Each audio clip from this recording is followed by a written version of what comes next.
Good afternoon. My name is Immaculata DeVivo, and I'm one of the co-directors for science programming here at Harvard Radcliffe Institute. I would like to welcome you all to our first program in the Harvard Radcliffe Institute Science Lecture Series on artificial intelligence. Today's topic is artificial intelligence for pathology, with our featured speaker, Dr. Andy Beck.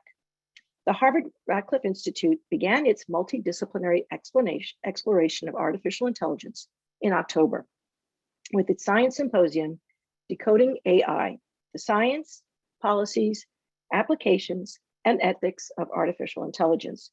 You can view the video recording of that event in its entirety on our website. As a cancer epidemiologist, I can certainly attest to the critical need of pathology plays in the diagnosis of disease and the development and implementation of tissue-based prognostic and predictive biomarkers. In this talk, Dr. Andrew Beck will discuss the potential for recent advances in artificial intelligence to significantly advance the accuracy, reliability, and predictiveness of pathology with applications in both clinical research and practice. But before we start our program, I'd like to take a moment to acknowledge the members of the Radcliffe Institute Leadership Society and the annual donors who are watching this afternoon. In particular, I'd like to recognize the Mary E. and Clara Z. Costanza Fund for Science, Ellen and Melanie Mason, and David W. Nemick Fund for Science, which are supporting today's science lecture. Your generosity keeps Radcliffe programming free and open to the public, and we thank you. And now I'd like to briefly introduce my friend and colleague, Dr. Andy Beck. Dr. Beck developed one of the first machine learning-based systems for cancer pathology. He has been certified by the American Board of Pathology in anatomic pathology and molecular genetic pathology. Dr. Beck was on the faculty of Harvard Medical School in the Department of Pathology at Beth Israel Deaconess Medical Center. He has published over 110 papers in the fields of cancer biology, cancer pathology, and biomedical informatics. He co-founded PathAI to develop cutting-edge technology that promises to better diagnose and treat some of today's most challenging diseases. After his presentation, Dr. Beck will be joined in a moderated discussion with another friend and colleague, Dr. Akila Viswanthawan. Dr. Viswanthawan is the chair of the Department of Radiation Oncology and professor of radiation oncology at the Johns Hopkins School of Medicine. Once they conclude their discussions, Dr. Viswanthawan will then turn to moderate the audience Q&A. I would like to encourage those watching to use the Q&A feature on Zoom to submit their questions at any time during the program. Since we anticipate a lot of questions, we ask that you keep them short so that we can answer as many as possible. It is now with great pleasure I pass the virtual floor to Dr. Andy Beck. Great. Well, thank you very much for the introduction, and it is my pleasure to speak today. I also look forward to taking part in question and answer after the session. And I'll be speaking now and for the next 20 to 25 minutes or so on artificial intelligence for pathology. And to provide some background and context, I want to give an overview of how pathology plays a fundamental role in the patient journey. And to start with a case from Dr. Joanne Elmore, who is a cancer epidemiologist at UCLA, who underwent a skin biopsy, as indicated there on the right, to evaluate whether a growth on her skin might be a benign nevus or a malignant melanoma. And this really represents a typical patient encounter with pathology, where a patient will have symptoms, undergo biopsy, send the sample to the pathologist, where the pathologist is asked to answer some fundamental and core questions, like does the patient have cancer, how advanced is the disease, and which treatments are most likely to be effective. So it's an area where it's really critical that patients have access to the most accurate and reproducible diagnoses to then help guide treatment decisions, as well as to inform them of the prognosis of disease. And Joanne Elmore is not only a patient, she's also, as I mentioned, a cancer epidemiologist. And she published in the British Medical Journal about 4 years ago a study called Pathologist Diagnoses of Invasive Melanoma and Melanocytic Proliferations, Observer Accuracy and Reproducibility Study. And in this study, they did a very simple but powerful analysis where they took a set of skin biopsies. This is one indicated here. And these are the routine type of biopsies that are seen by doctors all over the world. Here's an example here on the top left. And what this purple and pink image is, it's a microscopic image of a patient's biopsy. And this would be viewed by a pathologist under the microscope. And this is one actual example from her study. So this is a single biopsy. And for her study, she sent this to 36 pathologists. And for each pathologist asked, what is the interpretation of this image? And for this particular image, this in her study received 18 different diagnoses from these 36 different pathologists. And these 18 diagnoses are categorized into these 5 different risk categories from the study, as indicated here on the right. And what this just shows is the tremendous variability for the interpretation of this picture from a set of diagnoses indicated here in categories in class 1 that are essentially benign and have no risk of invasive melanoma, no suggested risk, or some pathologists actually called this the same lesion in the diagnostic terms here on the bottom, invasive melanoma, which is associated with significant risk to the patient as well as treatments would be required. So this just shows, for one example, how much variability can be seen. But she didn't just do this study on one case. They studied a whole set of different skin biopsies. And they show that this discordance among pathologists in the interpretation of melanocytic neoplasms is quite common across the community. And this is just an example. Here I'm showing in the central figure of about 60 different cases. So each column in this plot represents one case. And the color of the distribution across the column shows the distribution of different diagnoses given to a case. And you can see for the vast majority of cases, a significant proportion of pathologists are classifying cases anywhere from these class 1 classifications that are low risk to class 5. And it's really remarkable that for any given case, for example, case 24, or any case you look at, a third of the patients or so might be called the low risk category, and then increasing. And then as you move up, proportions of pathologists classify these cases into increasing risk. So you would hope that in every column you'd get a single color showing that all pathologists give the same diagnosis, but in fact you're seeing quite a distribution of colors. And overall in this study, about 187 pathologists interpreted these skin lesion biopsies with an overall discordance to a consensus rate of about 45%. And then they also looked, well, now we can see there's a lot of variability across pathologists. Well, how much variability is there within just a single pathologist? So for 118 pathologists read the same samples 8 months apart, and then after 8 months gave a different diagnosis about a third of the time. So that resulted in an overall discordance rate of about 33%. So this shows tremendous inter and intra-observer variability in the interpretation of skin biopsies. And Joanne Elmore has also done a very similarly designed study on the interpretation of breast biopsies, and that overall data is indicated here. And in this study, again, they found relatively similar results where they found surprisingly high levels of both inter and intra-observer variability, with an overall concordance rate of about 75% for the interpretation of breast biopsies. But for some of the most difficult diagnoses, like, for example, the diagnosis of atypia, inter-observer concordance was about 48% for a diagnosis of atypia.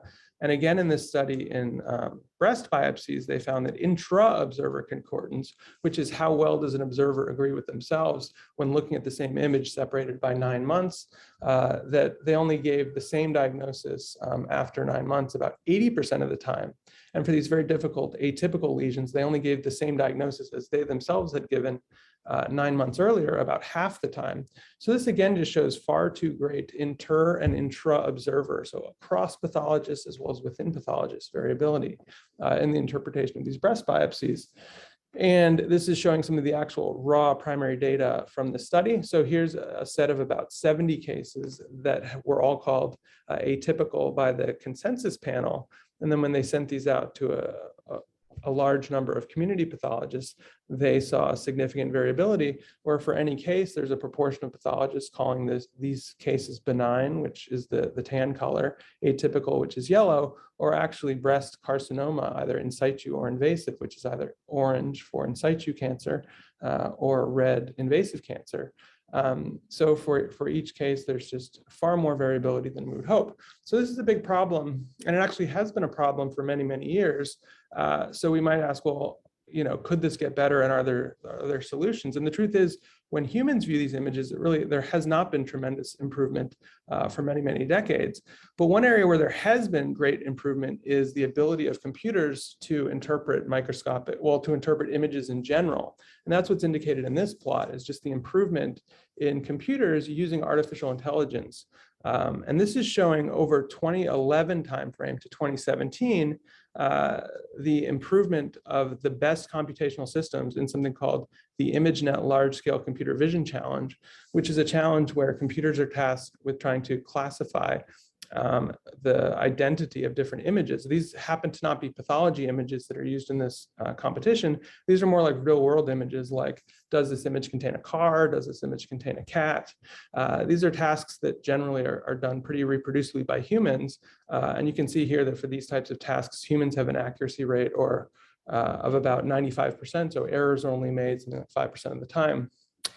Whereas computers were really terrible at this task about a decade ago. So in 2011, the best computational system in the world was achieving an error rate of over 25%. So they would get these just wrong more than a quarter of the time. And these are for things that humans are very, very good at and can agree on.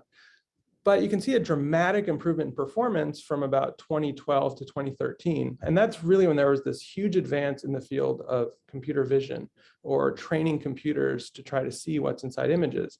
And this was driven by improvements in artificial intelligence, particularly a type of artificial intelligence called deep learning. And deep learning is really defined as the form of artificial intelligence that uses neural networks with many, many, many layers within the networks, and these are hidden layers where an input of an image is, and then it's processed through these deep convolutional neural nets, and then the output is a prediction, for example, of what's inside of an image. And using this new technology of deep learning from 2012, which was really just developed in between 2011 and 2012, caused this dramatic improvement of performance. For example, the error rate went down significantly from 2012 to 2013, and then incremental improvements in deep convolutional neural nets in general continued to get better year over year. At its point between 2015 and 2016, the best deep learning systems were performing at a level that was as good, if not better, than humans at the interpretation of images. And what's really powerful about machine learning-based approaches is they can be very, very reproducible, where the same input essentially always will produce the exact same output for a system, which is not what we see with human interpretation of images. So I was part of a team from actually Harvard Medical School 5 years ago that took part in a grand challenge on cancer metastasis detection, which is a medical task within pathology. And the task in this competition was to see, could a computer automatically identify whether cancer was present in lymph node biopsies. And in this competition, there were over 200 teams. And the basic task was to take an image like this one here up at the top and to ask, is cancer present, yes or no, inside of these images? And we used a system called a deep convolutional neural net to try to build a system to make this classification.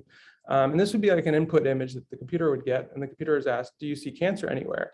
And you can imagine this is a very difficult task for both a computer or it would be for a pathologist. And what the computer can do is to look at every single region, and even at a pixel level within the image, and then to classify, does that pixel contain cancer or not? And if the computer thinks it sees cancer, it highlights that region in red, and if not, in blue.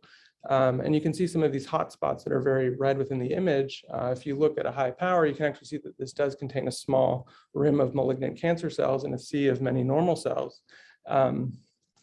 So this suggests these systems can actually accurately identify the presence of cancer. And here's another very small hotspot that actually just contains something like a dozen of metastatic cancer cells. So this is a very powerful result and potentially a very useful new technology for pathologists. And then the best deep learning system in this competition actually achieved an error rate of less than 1%, which was significantly better than the error rates for pathologists viewing the same set of images.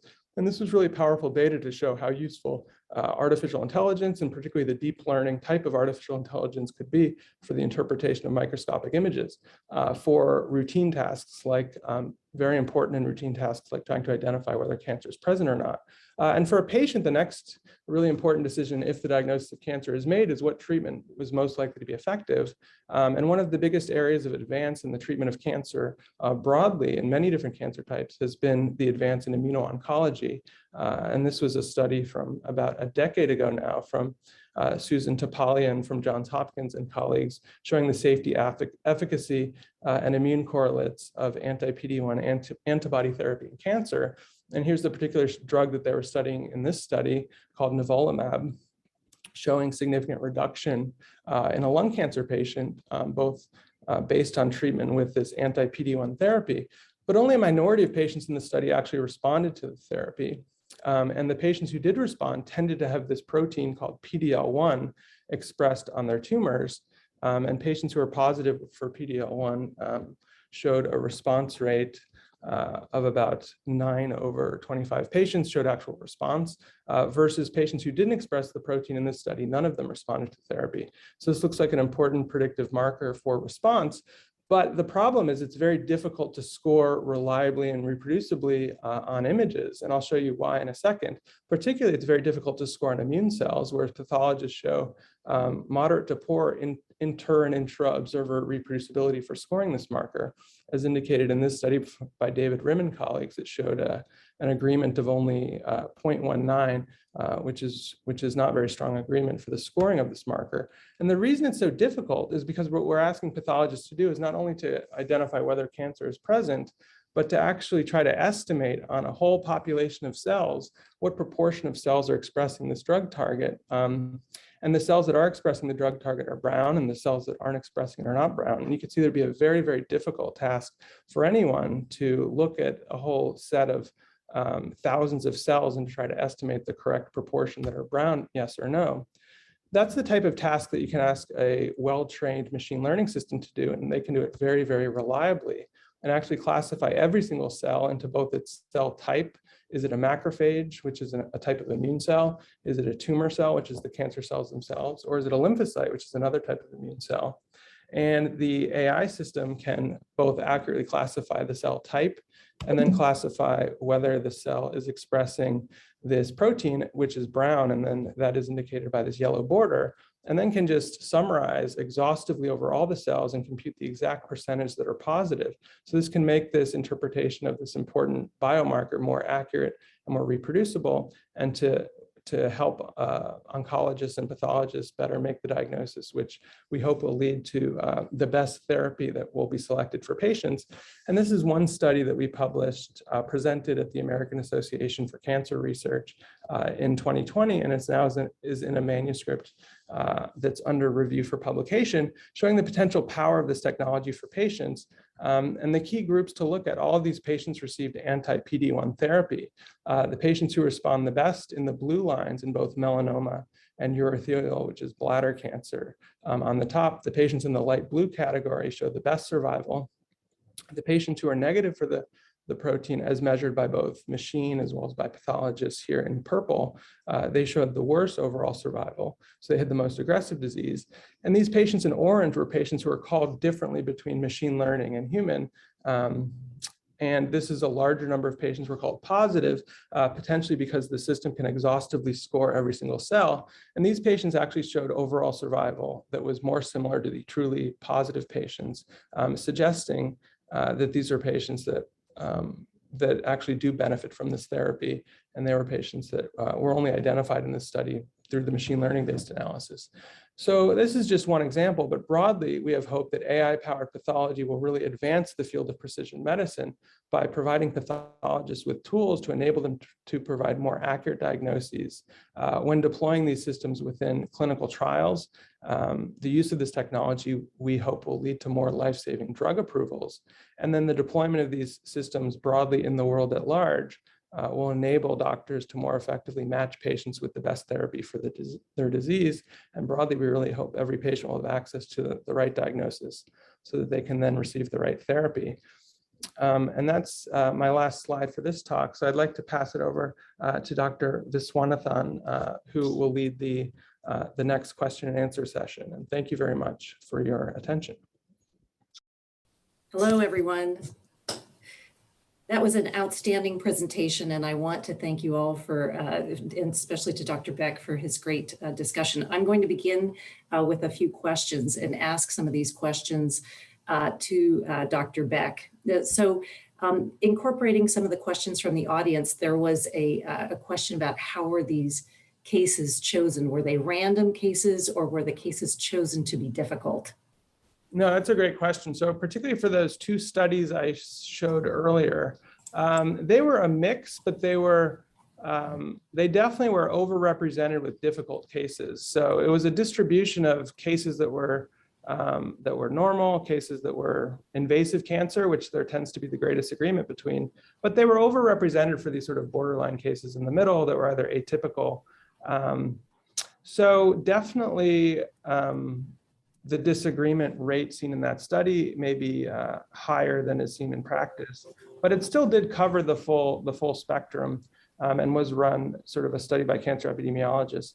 So, so it does represent the different error rates within these different areas, but definitely more difficult categories were overrepresented in this study than what you would see if you just took samples at large. But this does sort of allow us to understand the error rates in all categories, normal, cancer, as well as this sort of in-between categories. And the in-between categories were overrepresented. Excellent. So the the importance of what the learning set is, right? What the information input is always paramount to doing these kind of tests. So another question that was asked from the audience is, how often do pathologists disagree with the prediction of the neural net, right? If you have individual pathologists evaluating the results of these tests, how often do they overrule the machine prediction versus changing their diagnoses? Yeah, no, it's a great question. It's very contextual, so there's not going to be an overall answer, but I can give you some sort of general themes, which I think support a lot of sort of research in areas like behavioral economics, or the idea of nudging people can very much impact what they end up saying. And, obviously we hope in a positive way. So studies we've done, for example, where we've looked at this very extensively in other difficult areas like the interpretation of liver biopsies, where the disagreement rate might be something like a third or 33%, which is very similar to also what we saw in the heading of breast biopsies or skin biopsies in those very elegant studies by Joanne Elmore and colleagues. So if the background disagreement rate between people is about a third, or even people versus themselves, some of the very striking data we saw was that pathologists even disagree with themselves when they look at the same images 9 months apart. If that background rate is something like a third, if they're actually provided with the guidance of a machine learning system that's been very well validated and actually shows, as I showed in the images, exactly why it made the predictions, and it does that by exhaustively classifying every single cell. In the work we're doing today in liver disease, for example, we see that the disagreement between pathologists and the computer is something like less than 5% of the cases. So kind of like nudging people to a diagnosis and then providing the evidence for why that's happening. Often the disagreement is less than 5%. And then the question is, if you do an adjudication panel, how often does that disagree? So another set. And then in some of those cases, the actual next viewer agrees with the machine. In other cases, they'll actually agree that, yes, I agree with the human. And that's a subset of the 5%. But there's a dramatic reduction in variability by supporting pathologists with this. So I would just say in certain cases, we've seen the disagreement rate goes from 33% to less than 5%. So really, really big drop in disagreement by having machine learning support the pathologist. There is so much individual variation. I'm in cancer, and in cancer pathology, things like grade or Gleason score for prostate cancer are highly, highly variable. So I can see how, there's an element of this that is about standardization, and then another element that's about interpretability. And that's really what you're getting at, is kind of trying to get that standardization component. And then there still has to be ultimately the physician, the pathologist, clarifying and agreeing and saying, we're not going to overrule the machine prediction. So the next question is really quite interesting. It's about how is the AI pathology field addressing regulatory changes such as FDA approval for these tools? Right. Yeah. So the FDA plays a really critical role in the approval of both therapies, but also diagnostics. So we're working very closely with the FDA on the approval, and the FDA has a history of approving image analysis algorithms. So there's actually dozens of algorithms for very specific cases that have already been approved historically. So there's a great process for how they approve it. At a high level, there's really two things. They first want to show it's analytically validated, so it's measuring what you expect it to measure. So there's a set of cases that there's a ground truth diagnosis. Often that's done through consensus of what pathologists think. And then you have to show that your system agrees with that with very low error rate, and an error rate that typically is lower than what a pathologist would get by themselves. And then there's clinical validation, which is validating how this would actually be used in clinical practice. And again, if it's an accuracy test, you have to show that that during clinical validation that the test achieves a certain success criteria. And then after that, the FDA can say that this is providing enough evidence that it can be safe and effectively used. And there was just recently actually an approval of a deep learning-based system for the interpretation of prostate biopsies. And we expect there'll be more and more in the coming years. So there's a pretty good regulatory framework for the approval of these sorts of tests. I'm going to ask, because I'm just curious, how does one allow there to be significant heterogeneity within a data set to account for all of the diversity of a population? In a global community, there may actually be significant differences, even though something may be called, say, a cancer of the skin like a melanoma. Is that different in a population that's of African origin, a population that's of Icelandic origin, a population that is heterogeneous in the United States? And how does something like an AI-based trained tool account for that significant heterogeneity by gender, by other cultural differences, et cetera? Yeah, I mean, it's a really important question. It really is not one that's specific to AI. It's one that is just broadly important, that the validation data set is well represented of the population where the tool will be deployed, and that physicians are well aware of the population that it's been validated in, and really incorporate that into things like the approval and the label of the new diagnostic. So just as you mentioned, it's really important that those data sets are well represented in training so that we can have a high confidence that the system will generalize well across populations. And even more important, I would say, it's important that the populations are well represented in the validation data set. So we really have good insight into how robust these systems will be across diverse populations that you can expect to see in the real world. And then third, it's important that physicians are educated about, which populations have these systems actually been approved in, and to not misuse systems in populations that we don't yet know what the performance characteristics really will be. So it's a question of training the systems appropriately, validating them, and providing that data to the FDA and other regulatory agencies for the approval, and then educating physicians so that they do use these tools correctly in the real world. Another set of questions that are coming through are kind of linked, which is really, it talks about the slow adoption in pathology compared to, say, radiology, which I think is also, a progress and evolution. But the question is the slow evolution and adoption in pathology due to lack of data standards, preference by pathologists for microscopic images? What's your theory? That's a great question. No.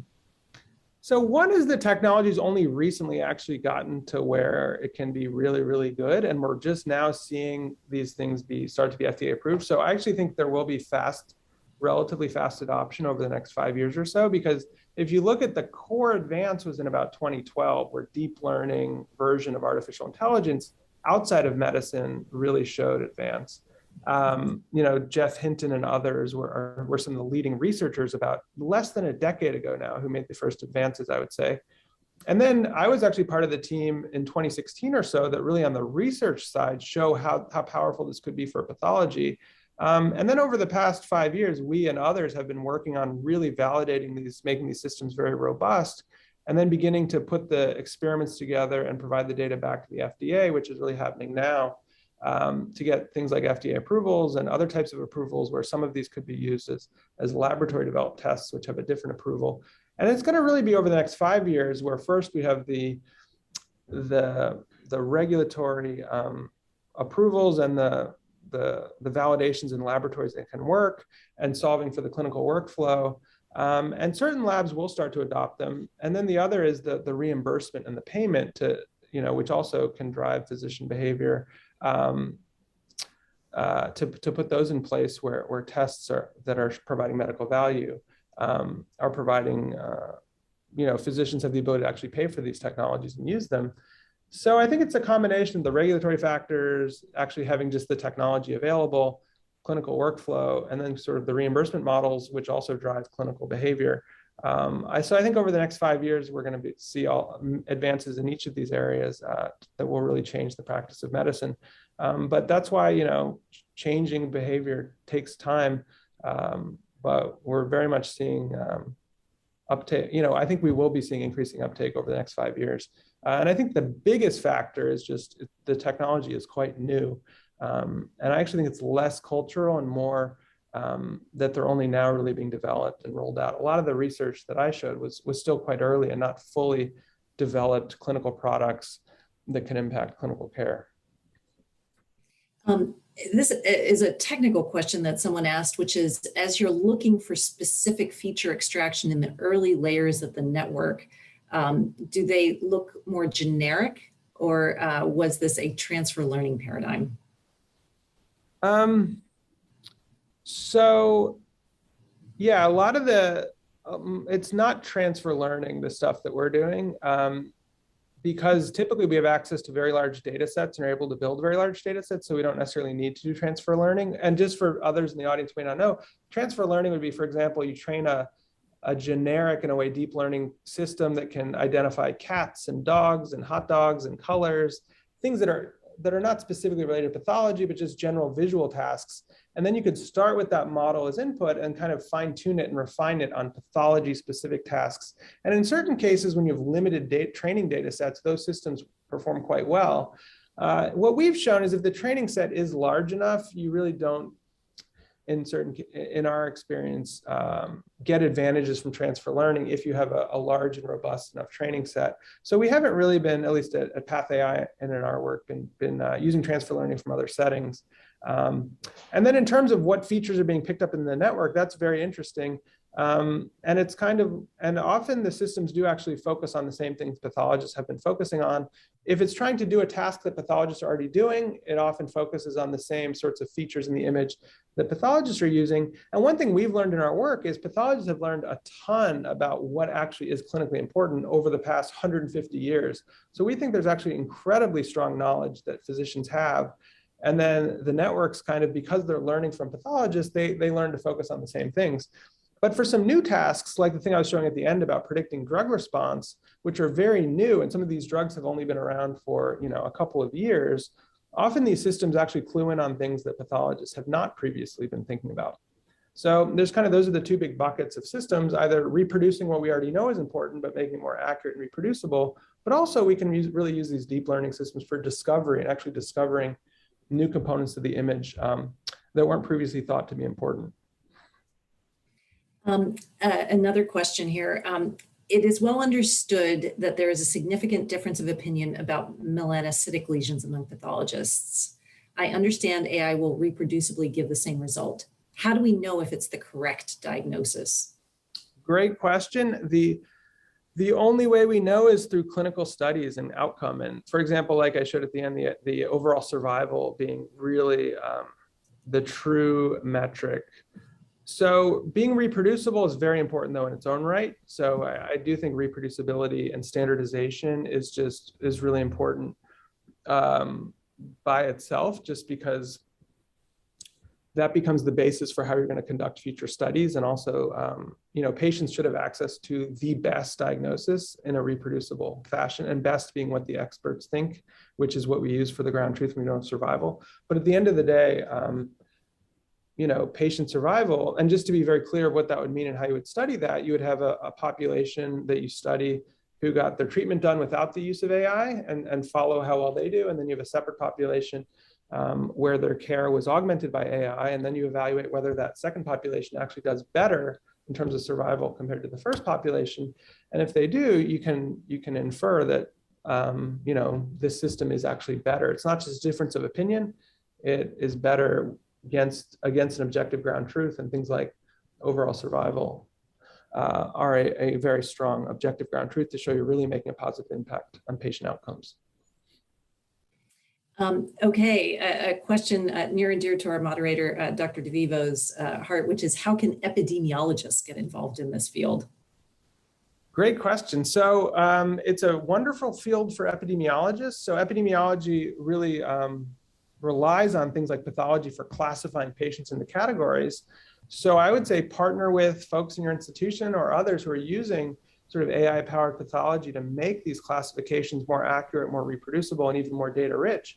And then for patient samples or studies that are being done on diseases like cancer, where tissue pathology plays an important role, I do think it's partnering with folks using AI-powered pathology to incorporate that into study design for the way that you're going to classify the diagnosis, not just relying only on pathologists, but pathologists augmented by AI.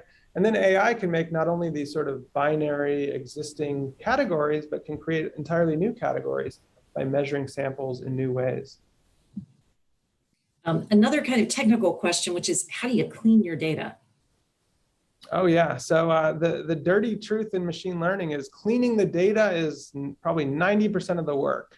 So there's very wonderful frameworks available now for labeling data and for making the machine learning models. And companies like Facebook and Google have made a lot of open source tools for building models, but what they haven't done is for cleaning data. So there's a lot of automated cleaning and then manual cleaning that we do. And that includes doing things like building machine learning models for automatically finding artifact, for automatically finding blurry regions of images, for standardizing images so that it doesn't matter which scanner the image was generated on, that we have a way to use machine learning to analyze images that are produced by different scanners. And then sometimes there's manual curation, so people making sure the metadata makes sense, which is sort of the labels on the data. So there's a whole different set of steps of data cleaning that become very important for training these systems effectively and then for deploying them effectively. And we try to use machine learning wherever we can for building models to automatically clean the data. A kind of focused or specific question: immunohistochemistry can have technical issues, especially when, say, a bone biopsy goes through decalcification. Is AI addressing this sort of issue? Yes, it's almost a good follow-on to the last question. I think it's a wonderful use of AI is to remove artifacts automatically. And I didn't fully answer it. The way you actually do it is you train systems. So you have humans, for the most part, identify this is artifact, this is not artifact, this is artifact, this is not artifact. And then, at PathAI now we have over 12 million of these types of annotations. And then you can automate the process of identifying things like decalcification, artifact due to different tissue processing methods.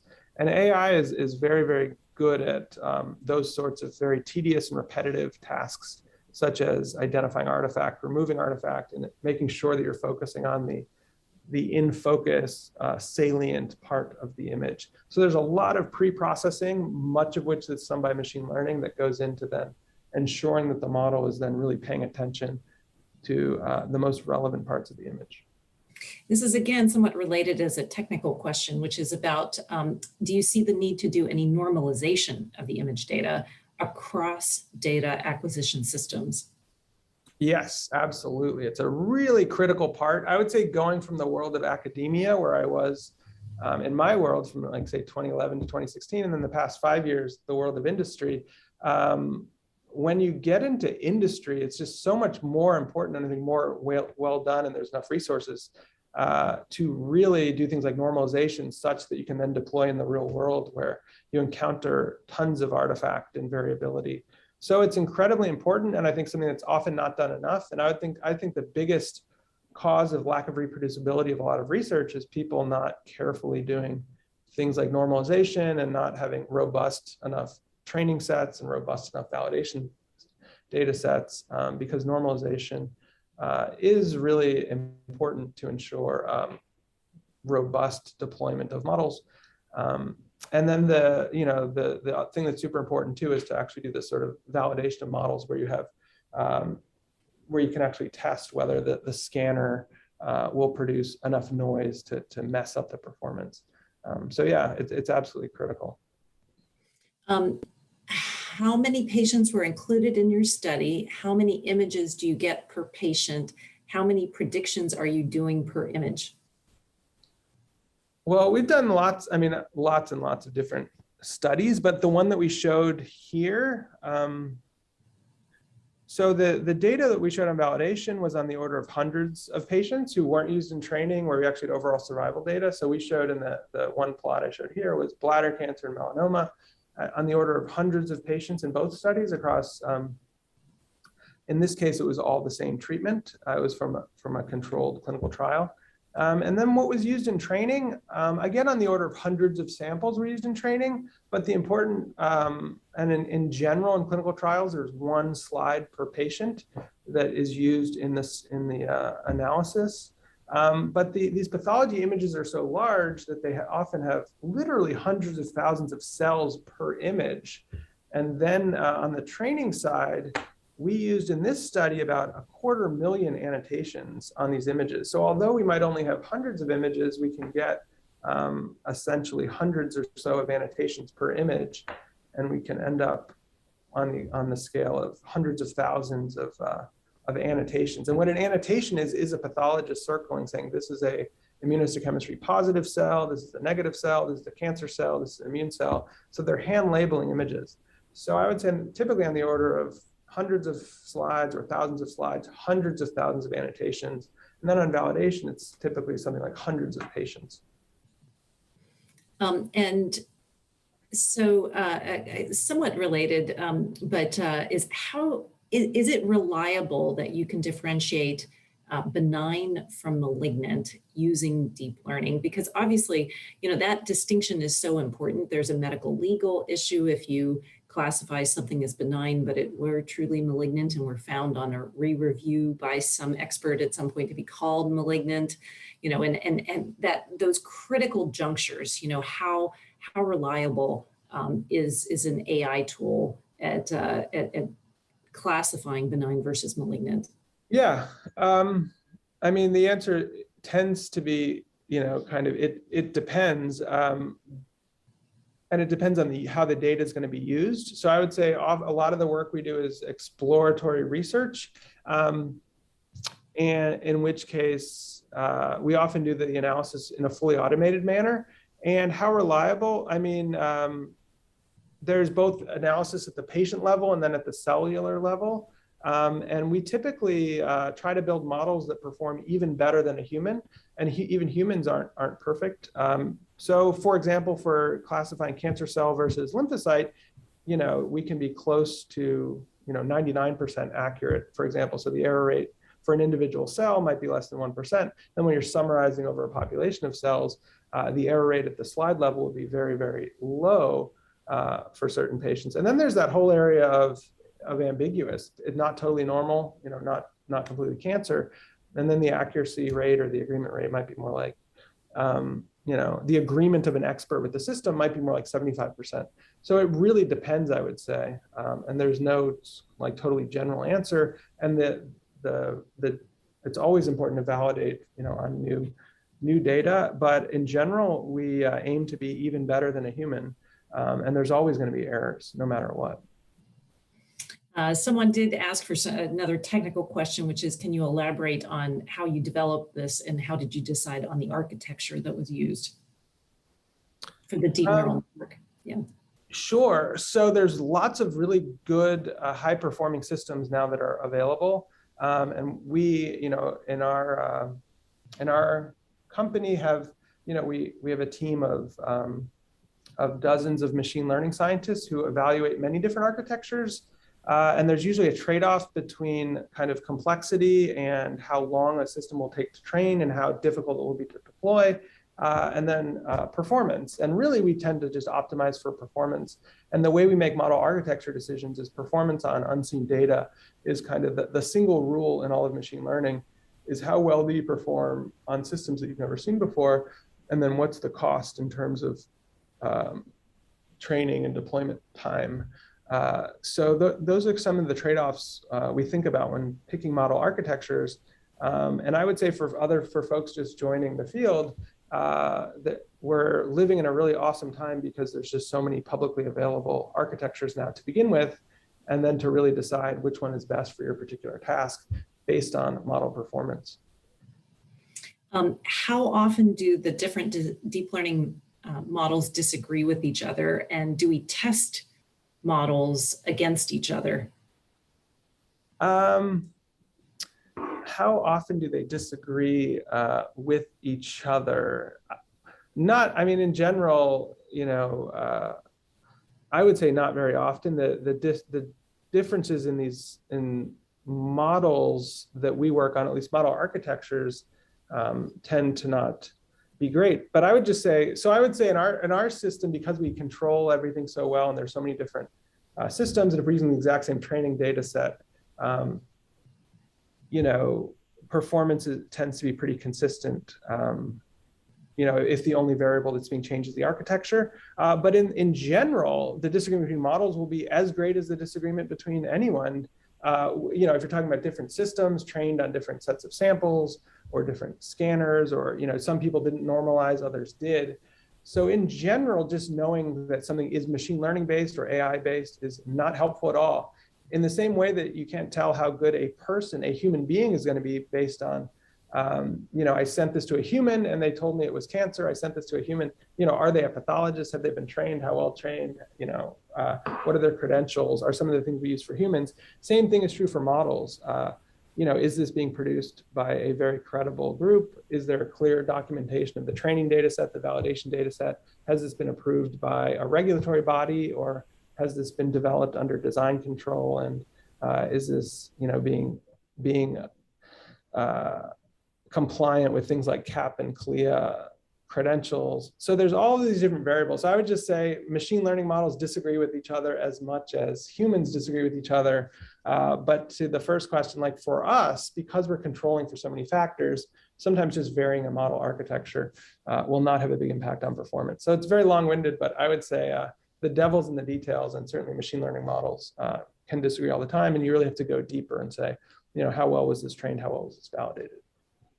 Exactly. I think that's what we're learning, is that, like with anything, everyone gets the basic concept and loves the idea, but it's all about how it's done. And really, you've dedicated your whole career and all of your effort. And, there are many, many people now interested in entering this field in order to make it more robust and perfect the science, which is really what this is all about. So that it's standardized. Similar to that, there's a comment that it says, quote, deep neural networks are known to be very sensitive to small superficial changes in the data. So for example, changes in illumination, resolution, stain coloring in the case of histopathology images. Human doctors are presumably good at filtering out these nuances. So, what's the state of the field in computational histopathology for dealing with this lack of robustness on deep neural networks? Yeah, I would say it's a great question. If things aren't done robustly or well, they can be. I would disagree somewhat. I think deep learning is far better than other tools in general in terms of dealing with artifacts. That's why, like when I showed the data early on about the performance in that system, the chameleon challenge, deep learning systems crushed every non-deep learning system, largely because they can deal very well with artifacts. Or if you look at what happened with the ImageNet large-scale computer vision challenge, why it did so much better from 2012 to 2013 and got even better from 2013 to the present, it is because deep learning actually is very good at dealing with artifacts when it's done with expert practitioners. And So I would say, these systems are actually some of the best systems, but I totally agree that in clinical practice, I think we absolutely want and have to have pathologists making the final call, because you never know. Maybe there's an artifact that the system hasn't seen before, and humans are very, very good at dealing with artifacts and weird things, dealing with things they've never seen before. So I think there's very much complementarity between the types of mistakes humans make versus the types of mistakes machines make. And humans tend to be very good at sort of judgment and categorical things, whereas computers are very good at exhaustive quantification. So there's awesome complementarity between the strengths and weaknesses of both. And I think for clinical decision-making, absolutely, at the end of the day, you want a human seeing the output of the machine, seeing what the raw data looks like, and just making the final call. And that's ultimately going to be the safest and the most effective for patients. On the research side, sometimes just the pure scalability of machine learning will trump it, and it's just not going to be worth it to have a physician re-reviewing everything, because there's just strength in numbers. So I think, pure research, a lot of it, machine learning can do all the work, but for clinical care, I think you're going to want a human making the final interpretation, being assisted by machine learning. One last very quick question. What % of pathology is currently using AI in the clinic? Yeah. And if there are barriers to, why it might be lower than you'd want, how are you going to fix those? Sure. So the truth is today, very, very little. So much of this is still research. 99% is still not used by AI. I actually think we look ahead 10 years, it's going to be the opposite. 99% will be AI assisted. What's the biggest barrier? I think the biggest barrier is the technology is so new. As we've heard about from all these questions, it's really hard to do this well. It's only very recently that we've had the ability to do it well. And we're only just now seeing this technology really, cross the line where it can do it, where it's really making doctors better. But the awesome thing about machine learning compared to, I would say, what we've seen with humans is once it starts getting better, it's going to keep getting better, and more data is going to keep making it better. That's why I actually am quite confident. We look ahead a decade, we're going to say 99% of things in the US and in research-rich where resources are available, they're going to be leveraging this. And then I think the big challenge, and 99% of people will be using it. And then the challenge will be, how do we distribute this and really make it ubiquitous and democratized around the world? And that's probably the next big challenge. All right. Thank you so much, Dr. Beck. Thank you. It's been a pleasure to be here and to be able to take part in this seminar. Yep, outstanding answers to all these really complex questions from the audience. Thank you also to the audience for providing really great distribution of questions for us to talk about today. And I see Dr. DeVivo is back on. Thank you. If I may, I'd like to refer to friends and colleagues. Thank you, Andy. Thank you, Akila. This concludes our program today. I want to thank you both, Andy, for a thoughtful presentation and perspective, and Akila for serving as our moderator. You were terrific, and the audience, truly terrific questions. And clearly, there's not enough time to really answer all the thoughtful questions that were asked. We hope that you will join us for the Ethel and David Jackson Next in Science program on climate change on January 31st. And we hope you will join us for the next science lecture series program on artificial intelligence with Dr. Timit Gabru. Should be a terrific talk. That program will be held on Tuesday, March 8th, 2022. Today's program has been recorded and will be posted on the Radcliffe website in about a week or so. For information on upcoming Radcliffe virtual programs and to see videos of past events, please visit www.radcliffe.harvard.edu. And I want to thank you all again for joining us, and take care.